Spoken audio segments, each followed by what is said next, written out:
Telecast. Hi, I'm Justin Crosby, and welcome to another telecast.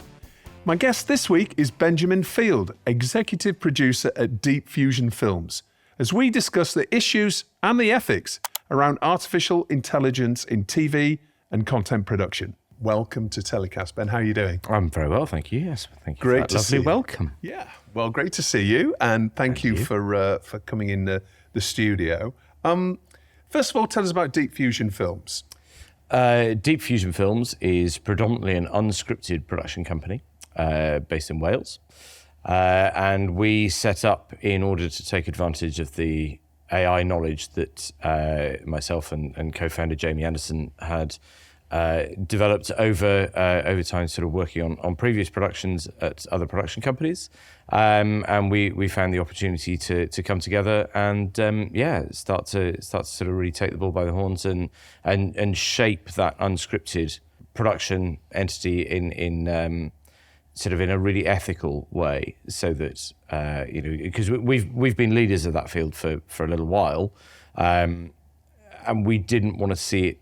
Didn't really want to see AI be misused in production, and so we thought if we led the way, then there was a chance that actually the world would be a more ethical place, shall we say?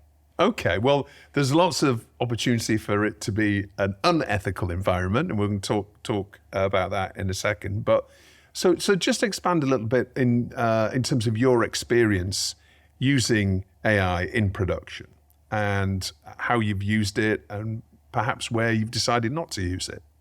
I mean, I think it's probably a very, very, very good place to start.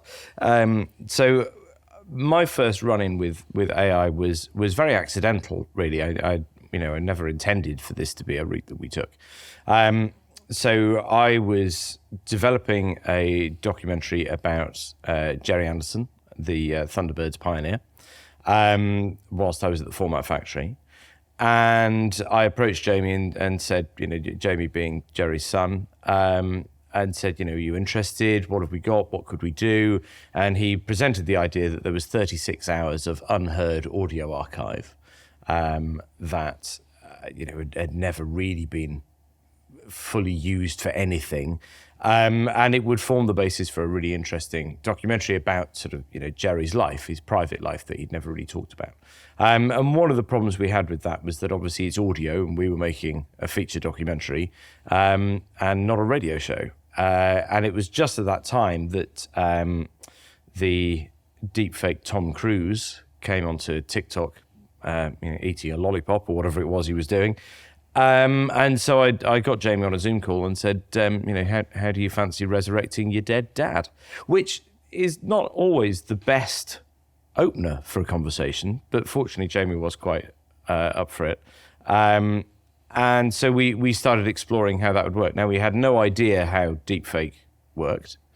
I knew somebody who was sort of very good at VFX and CGI and been dabbling in AI for a while. So I rang him and I rang Christian and said, how do we do this? And so we looked into the pitfalls and how we might get around them. One of the major ones being that deepfake it can't talk. And that still remains one of the major problems today, but I'm sure we will probably touch upon that a little bit later. And so we got round those problems, and by the end of it, we'd made a feature doc with deepfake at the heart of it, that a lot of people said was very good. And most importantly, everybody said was probably the most ethical use of deepfake they'd seen, which I think was really important for us, because I think there is a distinction between what appears on social media and what can appear on television or film. And for us, it was very important in those very early days to sort of draw that distinction between the authentic and the inauthentic, and making sure that what we were doing didn't cross that line, because we didn't want to lie to the audience. Trust and truth is very, very important in a documentary, and we didn't ever want to lie to our audience. So, in terms of what we did do versus what we didn't do, we were so careful in that.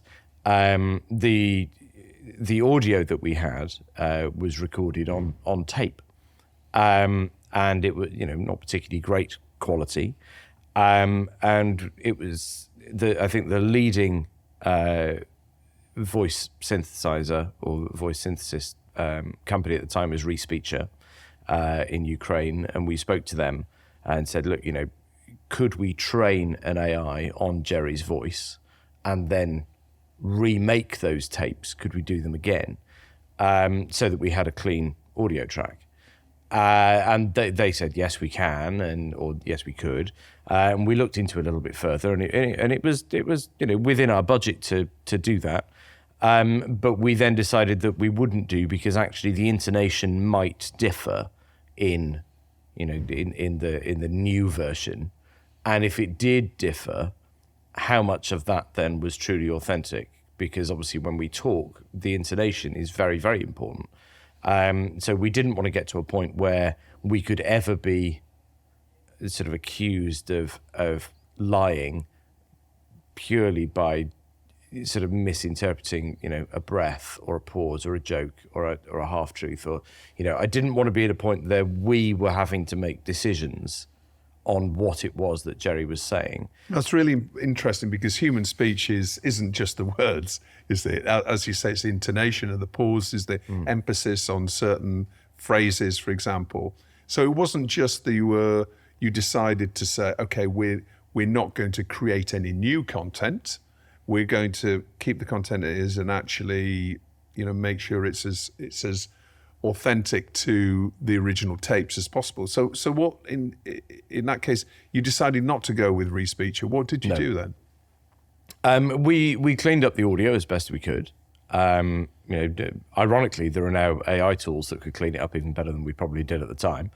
And what I did is I decided to go with the low quality audio sort of sound that we were left with, and I used I used a visual aid to allow that audio to exist organically.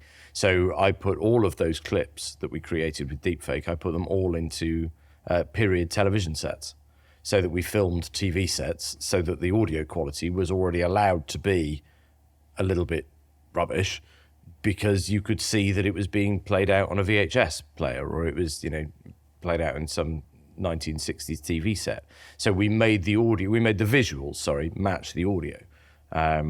Which, whether that was successful or not, everybody has their own judge, but broadly, nobody seemed to have an issue with it. So we just did a traditional method rather than...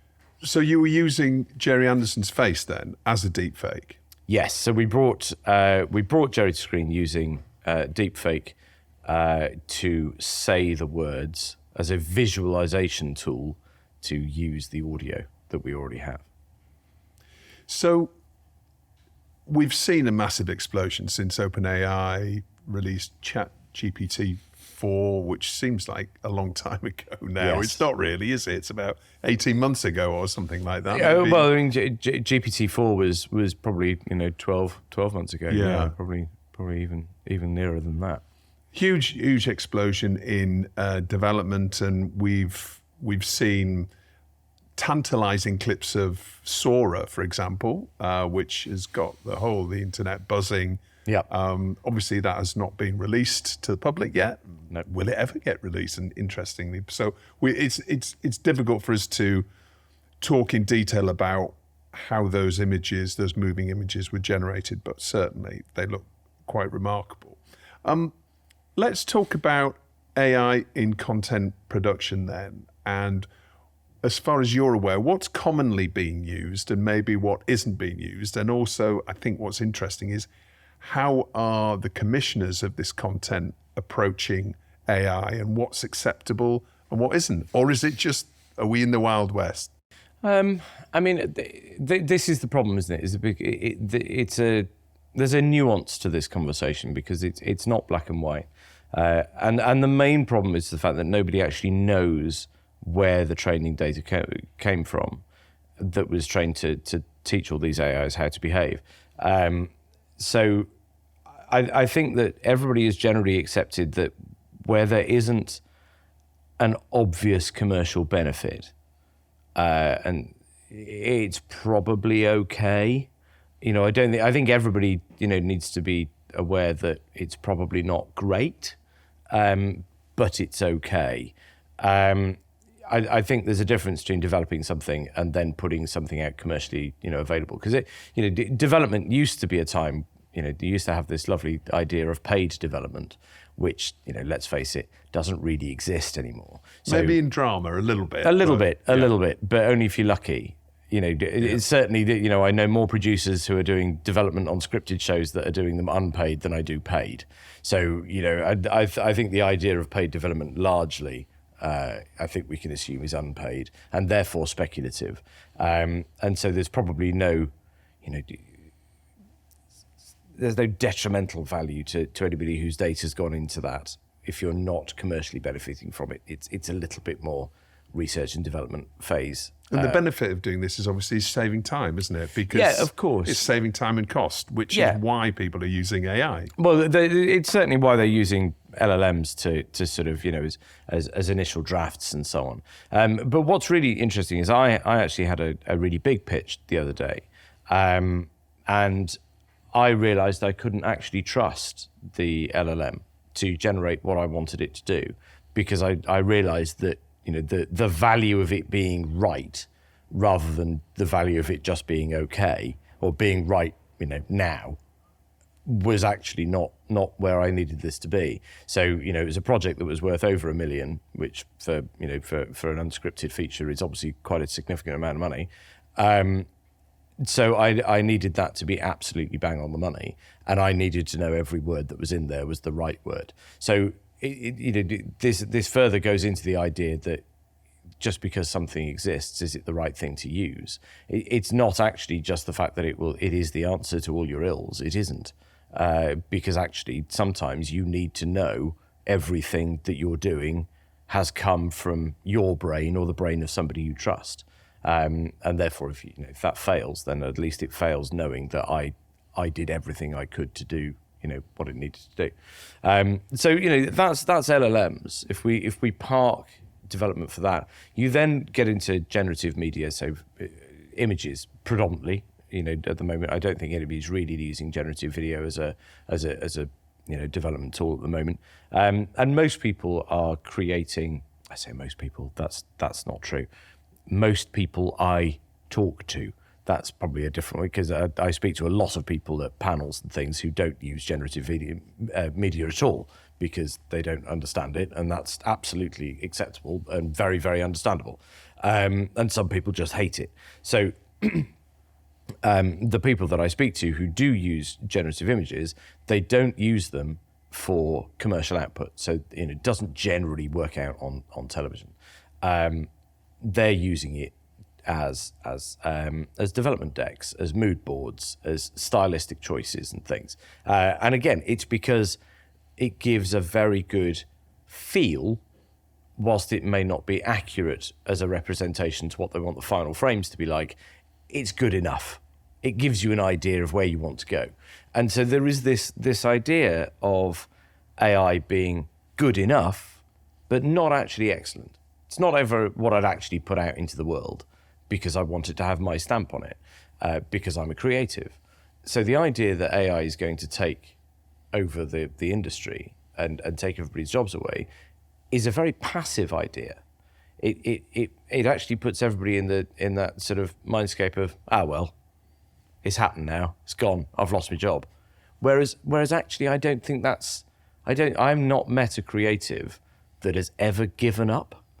We all still try because we find new ways of doing things. So, all right, don't get me wrong. I do not doubt for a minute that there will be studios looking at AI and going, oh my God, we can get rid of all the humans that are expensive. We can get rid of them all, apart from 3 of us, and we can just take all the money and we get, I don't doubt that those people don't exist. But they don't exist in the main. I think most of us in this industry are here for a creative reason. And that's because we actually want to get hands-on and dirty and sort of look at things. And we all get very excited by really stupid things. We all get very excited about, that logo looks amazing that I made. None of us get excited by something that AI made. We look at it and go, yeah, that's all right. It's got an interesting potential. I wonder what I could use it for. what could I do with that? Yeah. Which infers that the creativity is actually with the individual.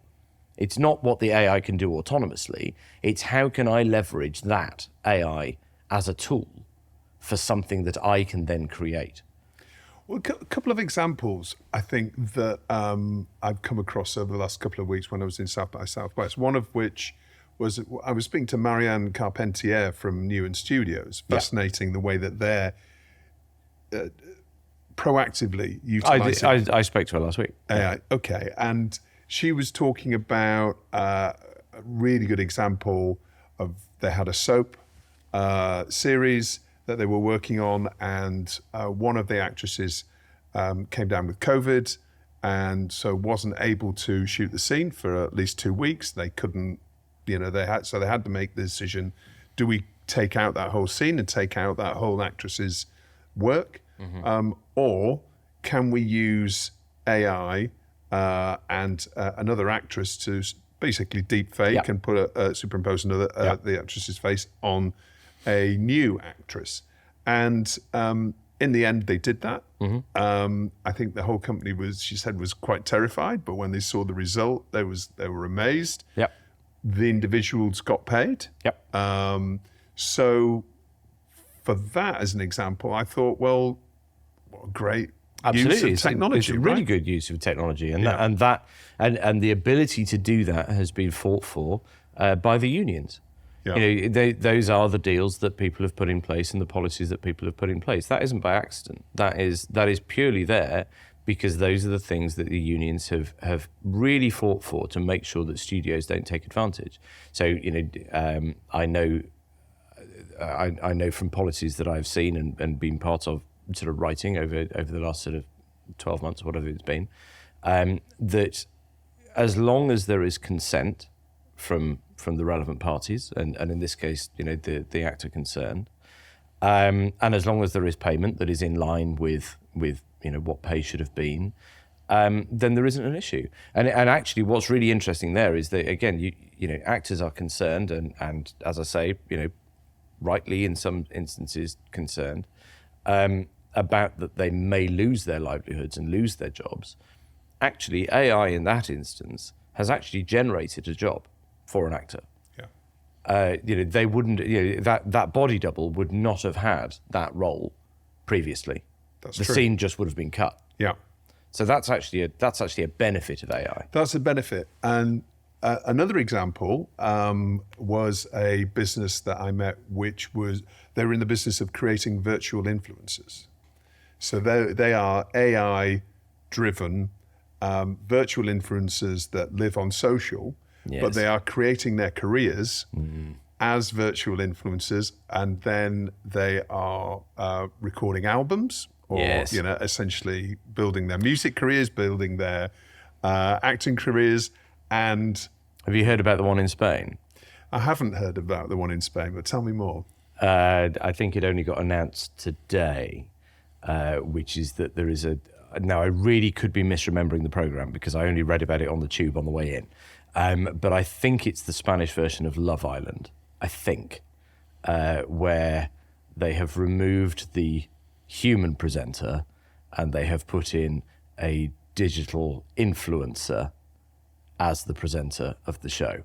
And that is just, I don't know the ins and outs of it, but that is the kind of thing where, that is where presenters are right to be concerned, because I think that's just horrific.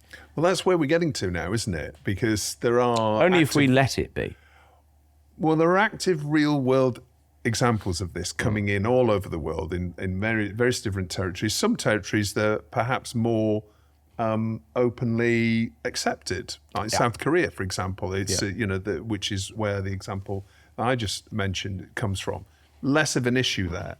And fans can interact with this virtual influencer through a trained chatbot. So they feel like they're building a relationship with them. Whereas in reality, what they're doing is they're feeding their data into a third party for them to monetize at some later point. Yes, yeah, exactly. So, let's make no bones about it. It's a money-making exercise. So we're seeing very different approaches to AI at the moment. And as every week and every month goes past, there are new super powerful tools that are becoming even more powerful as we go on. So it feels like we're a bit of an inflection point now when it comes to AI and the way it's been utilised in content creation.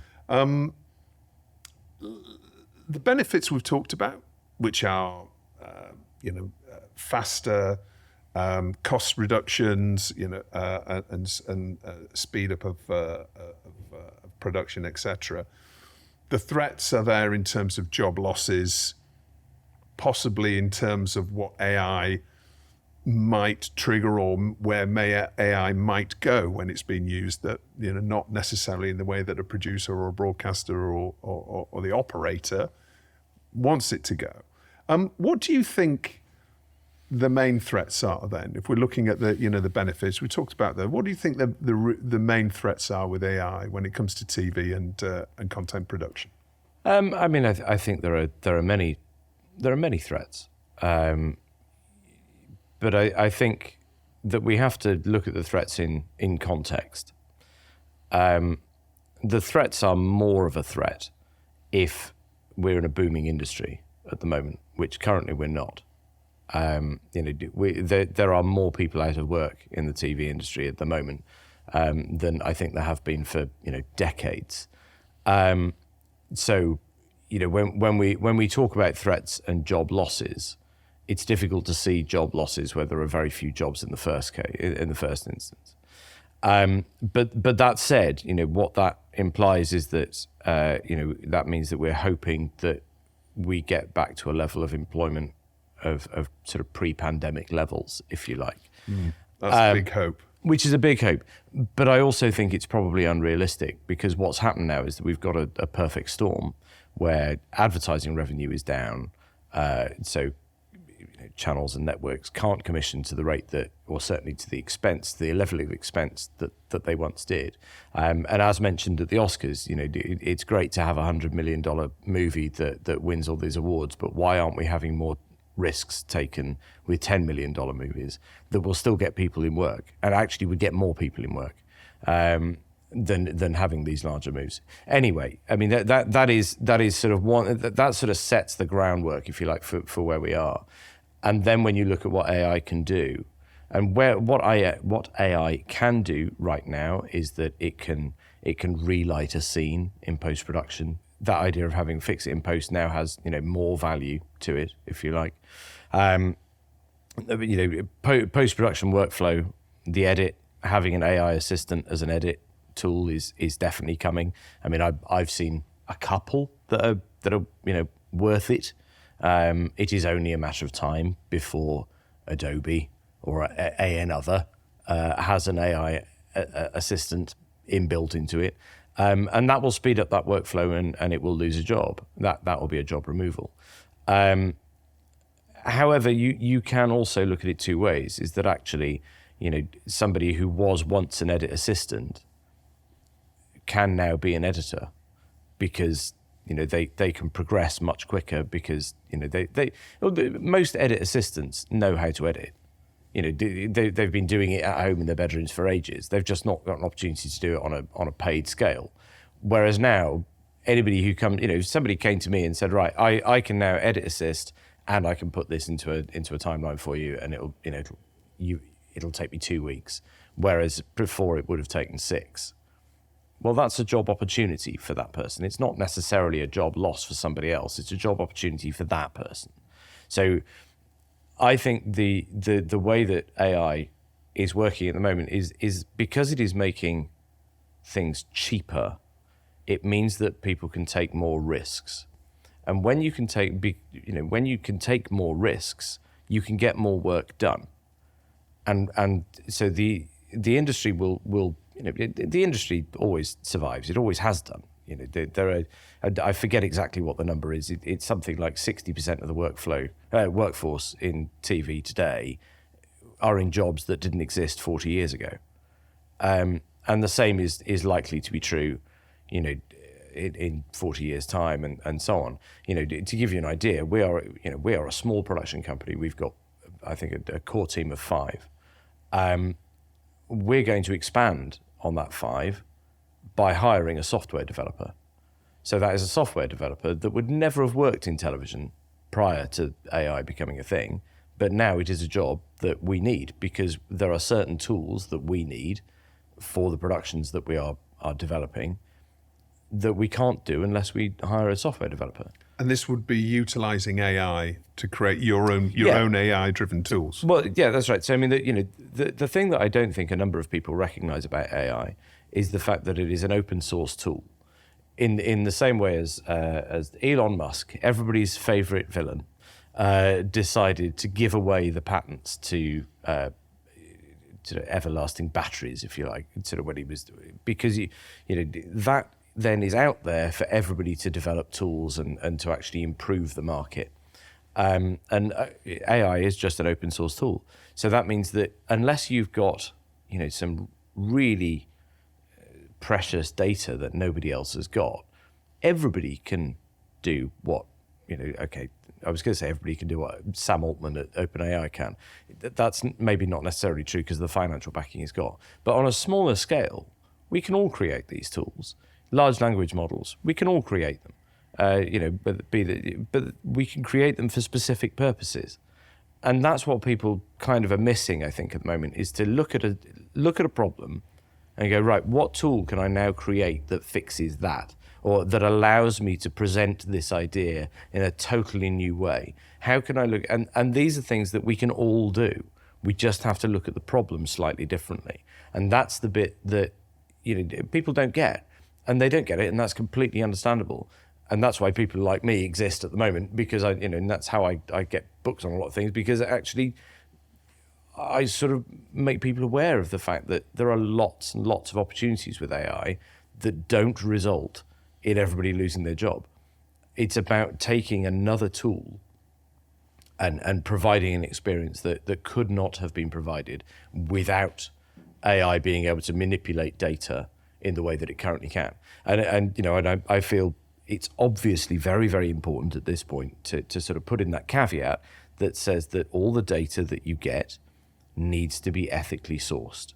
We can't be stealing data from people who, and by data, I do mean people's hard work, creative programs, paintings or photographs or films or documentary content or what have you. It's all, to the individuals who created them, they all have value. They all have intrinsic value, and they all have the ability, more importantly for a lot of them, to generate their income and secure their financial sort of position as they go into later life. We can't be stealing that. And I will be the first to say that I will not use a Mid-Journey, a Runway, a Stable Diffusion in any of the productions that I use. There will be no content that comes, from me that appears on screen. And I think that the work that PACT is doing in the guidelines that will come through, they should be released any day now. The statement from PACT and from Equity when that comes, and there will be others, they all recognise the value of human input and the value of copyright. We can't be traipsing all over that. I recognise that there will come a point, if it has not already been said, and I think it might have been, there may well be a point where we sort of have to accept that we can choose whether or not we use that. Now, when Getty launches their Runway partnership platform, that will only, that Runway Getty video creation site will have only been trained on Getty video.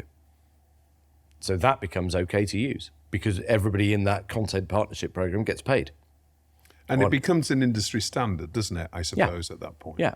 And that is where, whether it's Getty or whether it's any other provider, when they move down that route, that's great because everybody benefits. But we can't have a system that just steals other people's work and says it's okay. I mean, it must be a huge attraction and temptation for a producer. We talked about, the difficulties that producers have got at the moment in terms of, the existing model of TV production is broken basically at the moment, Yeah. and it needs to be fixed in some way. I suspect it's just going to be a lot smaller industry with funding coming from lots of other places outside of traditional networks. But if you're a producer right now and you're struggling to survive, Yeah. and you're working on a production, and you can see a way to save $5,000 or $10,000 by using a Mid-Journey or any of these other tools, you can do it, aren't you? I mean, the question is who's going to commission it? Well, if it's already been commissioned, I mean, that's an interesting question. So let's go on to the ultimate commissioners at the moment, who are paying for the content and have lots of checks that they go Yeah. through on all the content that we see on our TV screens and our devices.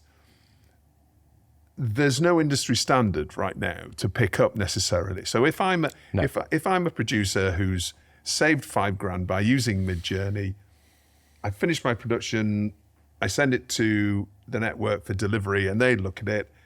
And at the moment, they may not have any tools that they run that through, AI-driven tools that can actually detect whether this AI being used. Absolutely, yeah.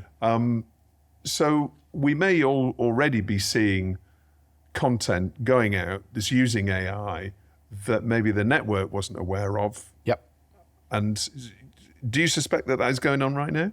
I mean, I know of some production companies who use some level of generative AI. I mean, I think we're all aware of, generative fill, I suppose, that has, that has been a thing that we've all kind of used in one way or another over the last 5 years, of being able to touch up Photoshop and remove people from backgrounds and things. Okay, yeah, and extend backgrounds. And extend backgrounds and so on. That is something that I don't think there's ever really been a problem with, because it's always been human-led, if you like. As soon as we bring AI into the mix, as soon as you use the word AI, everybody's heckles go up. And you sort of go, no, I don't like that. But actually the ability to turn vertical pictures into horizontal pictures, to 9:16 into 16:9, that could well be things that people are using at the moment. Does that mean, is that a bad thing? I don't know. I think there's an interesting idea of intended use that we need to look at in there, which is that as long as you're not intrinsically changing the intended use of the item that you're working with, there's certainly, I would be very, very surprised if anybody is using generative video at the moment, because certainly nothing I've seen comes close to being usable at the moment. But there may well be cases of there being generative images being used on screen. Yeah, I mean, my thought goes to a car scene when you're actually inside a car, and the location outside the car is often shot. There are companies now that specialise in obviously shooting that and sending a car around LA, for example, and that then being pieced around in the final film. Now we're seeing virtual production, which you can imagine AI being utilised into virtual production much more seamlessly. Absolutely. I mean, I do agree. B-roll is where generative video is going to do very well, and I do accept that there are probably going to be points where generative video gets used for that. But again, I couldn't really point at any at the moment where you'd confidently be able to use generative video. I've not seen any that's really that good, or doesn't have. It's the consistency that generative video doesn't really have. It can't track an object particularly well over a series of frames, which is obviously where Sora then came in and said, "Hi, look at me, I'm very exciting." And it said it in just that voice as well. Yes. And I think that was a game changer because it suddenly showed the potential. But there are a couple of very, very curious things about Sora. One is the timing, which I believe purely coincidentally turned up at the same time as a funding round for OpenAI. I'm sure that's a coincidence. And the other thing is the fact that there was a guy who, I think the famous clip, if you like, the famous clip of Sora at the moment is the Asian lady walking through Japan. It's raining, there's puddles on the street, there's lots of lights. And they uploaded that video to YouTube, and it generated a copyright strike, which meant that, and it wasn't a copyright strike that was generated by OpenAI. It was a copyright strike generated by a third party. Now, if you know anything about copyright strikes on YouTube, that means that there is another video somewhere within YouTube's library that it is able to reference and recognize as pre-existing. So I'm not saying that, because I don't know, and I don't know the circumstances, and I am just, repeating what somebody said online, and that's always quite difficult. But I watched the video about it, and I looked at it, and I made my own mind up, and it did seem to have a level of genuine authenticity to it. And so it begs the question, has that clip been put out because they knew it was going to work? Because the prompt that they wrote was written in order to coincide with a piece of training data that they knew was already in the system. And they wrote, how many times did they have to write that prompt out using which words in order to generate that clip that was as good as it was? And when they looked at the other 9 clips that they put out, brilliant as they all were in terms of, actual video, absolutely, as an improvement, they're brilliant. But actually, what's to say they weren't, the one of the dogs? What's to say that the prompt wasn't generated in such a way that it was absolutely guaranteed to replicate a video that was already in it? Again, not saying that is what they did. I've got no proof that that's the thing, but it made me question what you're looking at. So can we trust everything we see on the internet? Ooh, crazy idea. I'd say possibly not. You only really know how these things work once you get in and you work with them.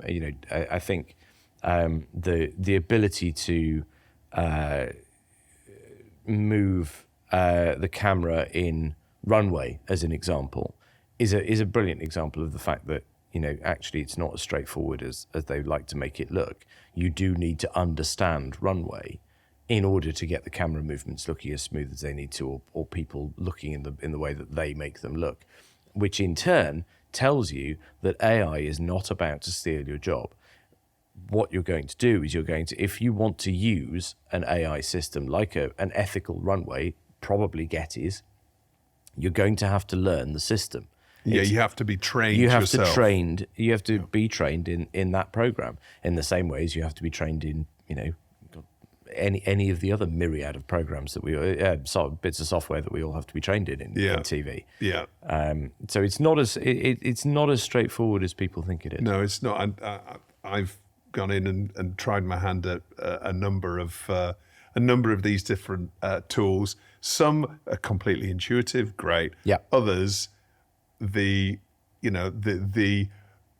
rise of the prompt engineer as a job. I can see that is required because I'll write something and go, I want to see, I don't know, a dog running along a road at sunset, and because I'm not using the right terminology in the right way, in the right order, and the right camera frame and terminology. But actually, that's it. That goes even further, then, doesn't it? Is that some of these prompts are so clever that they can work out different lenses. Yeah. Now, the only way you know about lenses is if you've actually shot something. Yeah. So so this is more of the rise of the VFX community. This is something else that they can build into their armory. In the same way as if I write something in ChatGPT and say, right, I'd like to translate this into Japanese. Now, imagine if I was doing a pitch to a Japanese broadcaster. I don't know why I've picked a Japanese broadcaster. It's a very bad example. But actually, I've written a brilliant pitch in English and I've told it to translate it. Am I going to deliver that document straight out of ChatGPT to the head of broadcasting? So no, of course I'm not. I'm going to hand it to somebody who knows what they're doing and knows whether or not that translation accurately represents what I'm trying to say. Yeah. It might say it word for word, but actually there might be nuances in there that are completely incorrect. So it needs to be enveloped into a system that already knows what it's talking about. And it needs to be something that producers can rely on, and that there's trust there. And that I think is something that, that people are they're just getting a bit lost with at the moment. Yeah. And just coming on to a point that we talked about earlier on is networks. So at the moment, none of the commissioning networks, or not as far as we know, that there's certainly no industry-wide agreement on how generative AI is being used in terms of content creation. Yeah. There are some networks that have, there is one network that has put out its guidelines now. Right. Okay. So BBC now has AI guidelines. Right. That are, it's a fairly lengthy document, and when you read it, most of it makes sense. Some of it, I think the wording has been. I'm not going to say it's been thrown together because everybody's working very, very hard to get it right.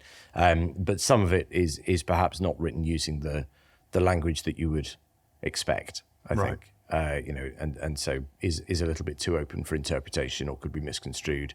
And actually, the BBC, I think at one stage have said that none of their programs use any AI, whereas that doesn't actually take into account any of the levels of Photoshop that have ever used in any of their productions, or it doesn't. It's that sort of very black and white thing. But no, we don't use AI. Well, you kind of have, but don't worry about it. It's those nuance of conversations that are important. But certainly there is no industry blanket. There's no standard. So regulation then. So there's lots of different regulation going through various different courts and various different governmental levels at the moment. I think the US has just passed some laws in the Senate there. The EU as well has just, I think a couple of weeks ago, also passed something. Yeah. So we are starting to see the lawmakers close a few loopholes, I think. Yes. It's a bit late though, isn't it? And it's not going at the same speed as generative AI. Well, it's not even that. It's the fact that we're obviously referring to this in a TV sense. And you're right. There is legislation that's been passed in the EU. There is legislation that's been passed in. But it's blanket, isn't it?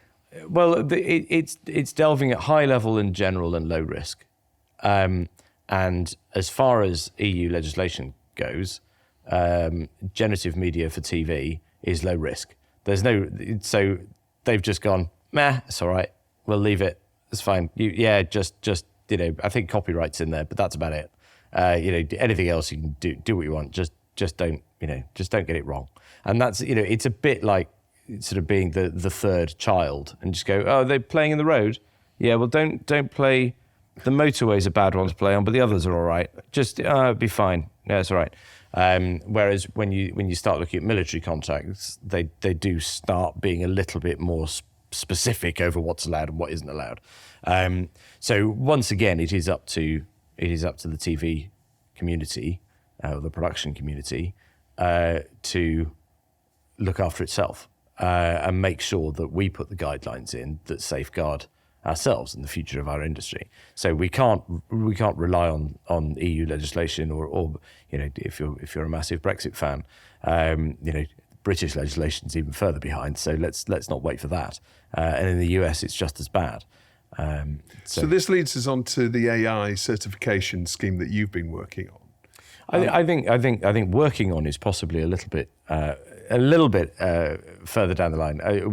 I've presented the idea of a certification scheme, and I've presented the idea to John at Pact and to Liam and a couple of other guys at Equity, and I'm talking to BAFTA about it tomorrow. And there is a reception to that is very positive. I think it would be incorrect to suggest that we're having, that we're in the middle of in-depth discussions about it. But what we are all agreed on, Equity Pact and BAFTA, is that a scheme like that might well be something that works, because in much the same way as the Albert scheme, I'm going to preface this by saying that the Albert scheme obviously has a financial element at the end of it. I'm trying to get to a point where we don't have a financial incentive to pay into the whatever this AI scheme is, because the industry is under enough trouble as it is. It doesn't need to be paying out more things. But the idea of having a level of certification that clearly states what is and what isn't allowed on TV. The BBC have clearly done a good start with their guidelines that says what we expect from our producers. I don't think it quite says you cannot do this. I don't think I need to be slightly more careful about my wording on that one.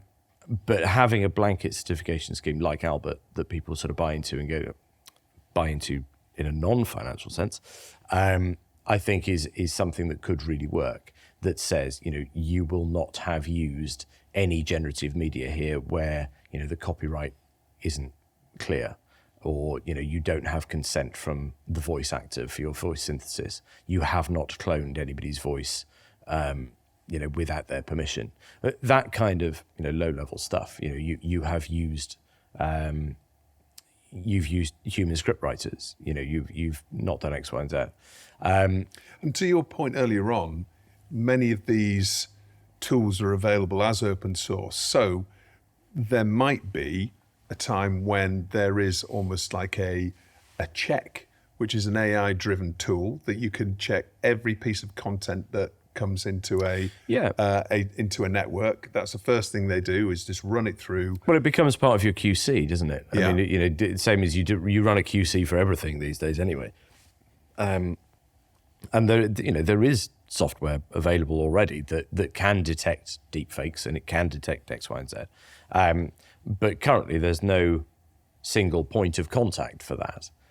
Whereas if what we're developing, this idea of the scheme, where there is a single point where you run it through almost exactly as you suggest, and it detects X, Y, and Z. But also, I think the industry is interested in safeguarding itself. We're in a really, really fortunate position at Deep Fusion Films. Very, very fortunate, because we're at the head of this, this movement at the moment to sort of understand AI and where it sits. It does mean that I'm having a lot of conversations with a lot of different production companies. I mean, since I came back from Real Screen, whenever that was that a month? Over a month? Yeah. I think I've probably had 3 or 4 meetings with different production companies every single week since I've been back. And everybody is interested in the same conversation, which is, right, we want to be able to harness AI, but we also don't want to mess up the industry in the process. I want to safeguard jobs. And there was one meeting I was in a couple of weeks ago where somebody in the meeting brought up B-roll and could we do this with whatever platform they wanted to mention?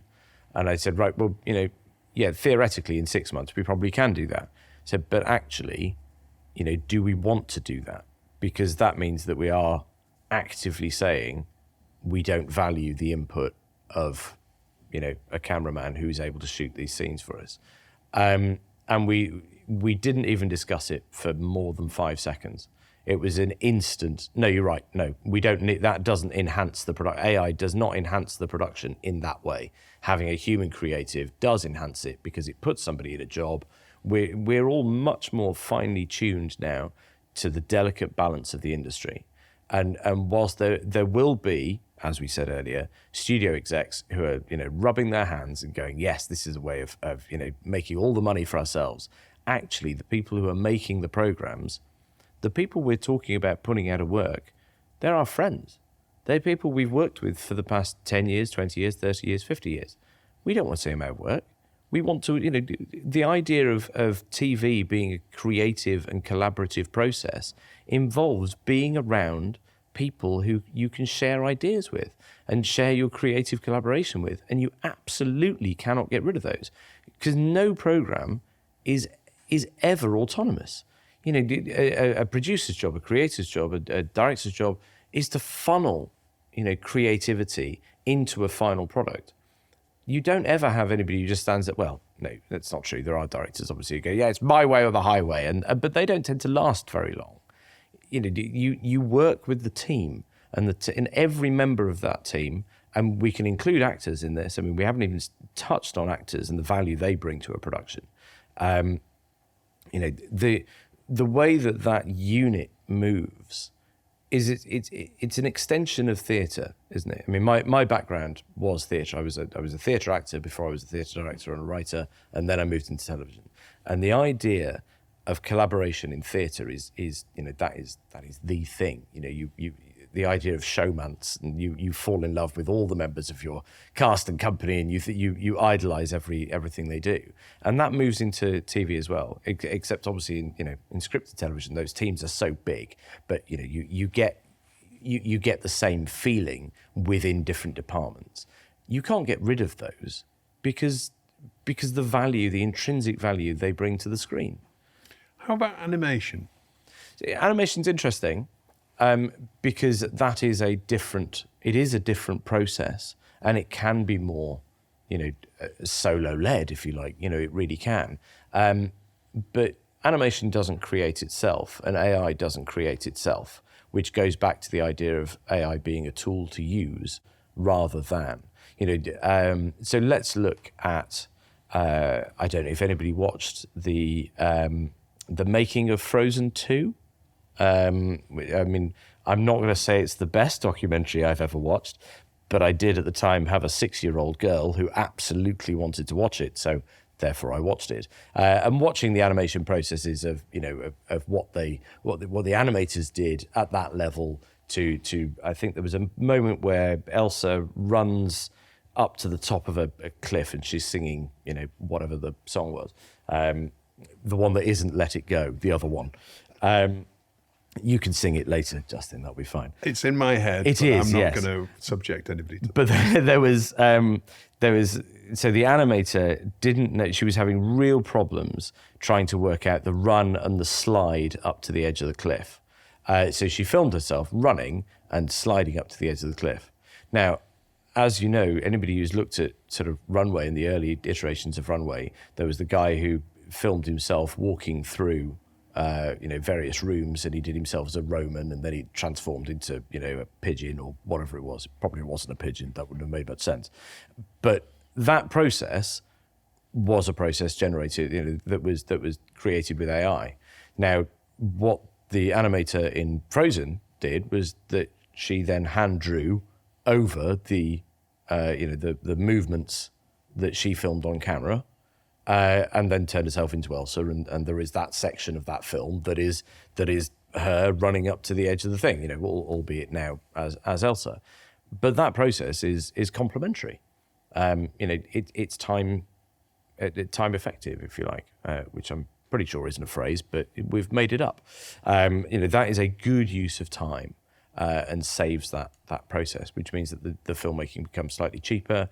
Which then means what else can you do with that money? What can we hire in? Who can we hire in? And so I think that animation is definitely somewhere where AI can be used as a tool, but it's not autonomous. It can't. You know, I think somebody said to me, and it was absolutely right. Somebody said to me the other day, you know, yes, but it's only ever reiterative. It only ever learns what was gone into it. It's never innovative. The content it creates is not innovative. The people who write the prompts are innovative. And I think that's the crux of it. You could feed an LLM all the scripts of, you know, Star Wars, and it would come up with another Star Wars, but it wouldn't have come up with Star Wars in the first place. So it will only ever know from what it was in, you know, what it's fed with. You need somebody to build those prompts to start with in order to make it innovative, and that I think is probably the most crucial thing to sort of learn about AI, I suppose. And now it's time for Story of the Week, where Ben gets to choose the TV industry news story that's caught his eye in the past 7 days. Ben, what's your story of the week? It's the fact that Ofcom has finally woken up to the idea that GB News might not be impartial. So who'd have thought? I mean, I just would never have guessed that. Extraordinary. Isn't it? At the point that they hired 5 MPs to present their shows, and they all happen to be Tory MPs. I'm sure that was just by accident. I'm sure they were just the ones that were available at the time, with their second jobs instead of running a country. I was just absolutely amazed that, frankly, it's taken this long for Ofcom to go, yeah, I don't think this is entirely right. But what amazed me even more than that was the fact that they've said, but this is your first offence, so I'll let you off. So first offence. What level of... What else do they need to do? I can't believe it. I mean, it's so wrapped up in red tape, isn't it? Well, I think they're getting in early before the election, but I'm sure that's something we're going to see more and more. Well, with any luck, you see, all of these Tory MPs will need a job, shortly. Yeah. And then, even so, I can't quite believe that GB News still just exists. I can't believe it was allowed to exist in the first place. I think everybody saw what that was going to do, didn't we? Didn't everybody? It had 500 complaints last week for a show, for one show, and there are two things that astound me with that. One is that the people who are watching GB News are the people who thought that they'd then like to complain about it, which means that they're not hardcore GB News fans, which means that people actually watch GB News for the content, which is just. I don't know if that's more remarkable than. Because I think I have an idea of the type of person who watches GB News, and maybe that's a bad thing. I know it's a bad thing because obviously that means that it's my little bigoted brain. but at the same time, God, we all know. All right. Okay. You've stayed very quiet there. Well, very on the fence there. I'm being the perfect podcast host. I have to be balanced, I think. Why? GB News can't be bothered. Why do you have to be? Well, this is true. This is true. Well, and Talk TV, that's gone the way of many other networks, hasn't it? Oh, has it? Oh, that's a real shame. Yeah. I'm very, very disappointed. Interestingly, going to be digital first now, especially Piers Morgan's show as well. So. Yeah, well, people can tell him they hate him directly then, can't they? It's much nicer. He likes a bit of feedback. I think there's always disappointing times where Piers Morgan says something and I agree with it and I go, oh, God, but a stopped watch is right twice a day, isn't it? So that's how he gets you. Yeah. And now it's time for Hero of the Week. Ben, who's your hero? Oh, it's John at PACT. John's done an amazing job recently, and I know he got a real backlash actually after the 40% tax credit system for films in the UK, and LinkedIn gave him a bit of a hard time because there was a bit of a backlash over that's all great for scripted, but what about unscripted? So films unscripted or documentary features are included in that. In that wonderful sort of level of tax incentive that's there, and that has actively sort of brought, I think, 2 shows to us that we couldn't have done before, or certainly we wouldn't have jumped on as quickly as we now have. And as an unscripted production company, predominantly we do have scripted stuff in the works, but naturally that takes much longer. If we can find 2 within 2 weeks, then it kind of suggests that actually, there's nothing really to complain about. The state of the unscripted industry is a thing to be very concerned about. But it's not PACT's job to fix that, unilaterally. Sure, there are probably conversations ongoing that the guys and girls at PACT are having that are wonderful and really beneficial for the unscripted industry. But what's happening is unscripted is pretty much unprecedented. So trying to find a way through it and trying to find a quick fix to any of those, it's not like Pact can tell all the networks to start, paying out where there isn't any money. But what they have managed to do is they have managed to, find this way of incentivizing talent to stay in the UK and make films in the UK, and that's across scripted and unscripted. And I think that's really, really valuable. And I know that John has personally worked very, very hard on that, as have many of the other team at Pact. But I know that John particularly has had fingers pointed at him over the last couple of weeks, and I think that's probably been a little undeserved. So I would like to praise him as Hero of the Week. John is Hero of the Week. We'll have to get John back on the show soon to have a bit of a catch-up. It'd be great to speak to him about this and many of the other issues that are facing producers in the UK right now. And finally, who or what are you telling to get in the bin? You see, this is the problem, is the fact that I don't know who to put in the bin or what to put in the bin. People who used unlicensed AI software can get in the bin. Who steal content, steal copyright. That's probably a really, really good one. I think, Sam Altman can probably get in the bin. He's started this.